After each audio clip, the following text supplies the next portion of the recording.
Short motivational story on value of time in Hindi. ये छोटी सी motivational story Mahabharat का एक हिस्सा है जिसमें भीम ने अपने बड़े भाई युधिष्ठिर को समय के महत्व को समझाया और वही चीज हम लोगों के लिए भी बहुत जरूरी है। इसलिए इस मोटिवेशनल स्टोरी इन हिंदी को अंत तक पूरा पढ़ें। ये कहानी है महाभारत के समय की। महाभारत के युद्ध के बाद युधिष्ठिर ने राजा के रूप में शासन करना शुरू किया। युधिष्ठिर अपनी दानवीरता और उदारता के लिए प्रसिद्ध था। जो कोई भी दान पाने की इच्छा से युधिष्ठिर के पास आता, वो कभी खाली हाथ नहीं लौटता।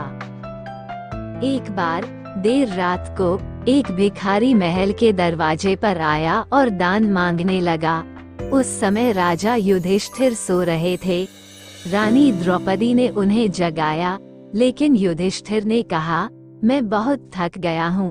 भिखारी को सुबह तक इंतजार करने के लिए कहें।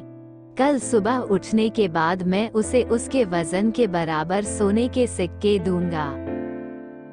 द्रौपदी ने यह बात भीम को बताई। भीम ने जब ये बात सुनी तो वह तेजी से उस बड़ी घंटी के पास गया जो महल की छत पर थी, और वो घंटी सिर्फ तब बजाई जाती थी जब राजा युधिष्ठिर कोई बड़ा युद्ध जीतकर वापस आते थे।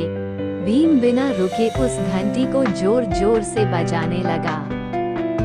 घंटी की आवाज सुनकर हर किसी को लगा कि राजा युधिष्ठिर किसी महान युद्ध को जीतकर वापस आए हैं, और ये देखने के लिए सभी पांडव और राज्य के लोग वहां एकत्रित हो गए। काफी देर तक घंटी बजती रही। अंत में राजा युधिष्ठिर को भी उठना पड़ा।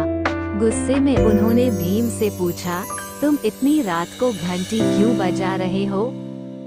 भीम ने विनम्रतापूर्वक उत्तर दिया, ऐसा इसलिए है क्योंकि आज आपने बहुत बड़ी जीत हासिल कर ली है।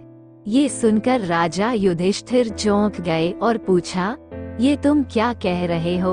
भला इतनी रात को मैंने कौन सा युद्ध जीत लिया है? भीम ने उत्तर दिया, बड़े भाई, आज आपने समय को ही जीत लिया है। आपने महारानी से कहा कि भिखारी को दान कल सुबह मिलेगा। अब ये घोषणा तो कोई तभी कर सकता है जब वो समय के साथ जीत हासिल कर ले। क्या आपको यकीन है कि कल सुबह तक आप दान देने के लिए जीवित रहेंगे, और या फिर ये भिखारी इसे प्राप्त करने के लिए जीवित रहेगा? ये सुनकर युधिष्ठिर को भीम की बात का एहसास हुआ और उन्होंने तुरंत उस भिखारी को अंदर बुलाया और उसे दान दे दिया। हम सभी के पास लिमिटेड टाइम होता है और कोई नहीं जानता कि आने वाले कल में क्या होगा। इसलिए जो काम आप आज और अभी कर सकते हैं, उसे कभी आने वाली कल के लिए बचा के ना रखें, क्योंकि कल कभी नहीं आता। हमारी जिंदगी हमारे आज से ही चलती है। अगर जिंदगी को बेहतर तरीके से जीना है तो हमेशा आज में जिएं। Thanks for watching. Like and subscribe.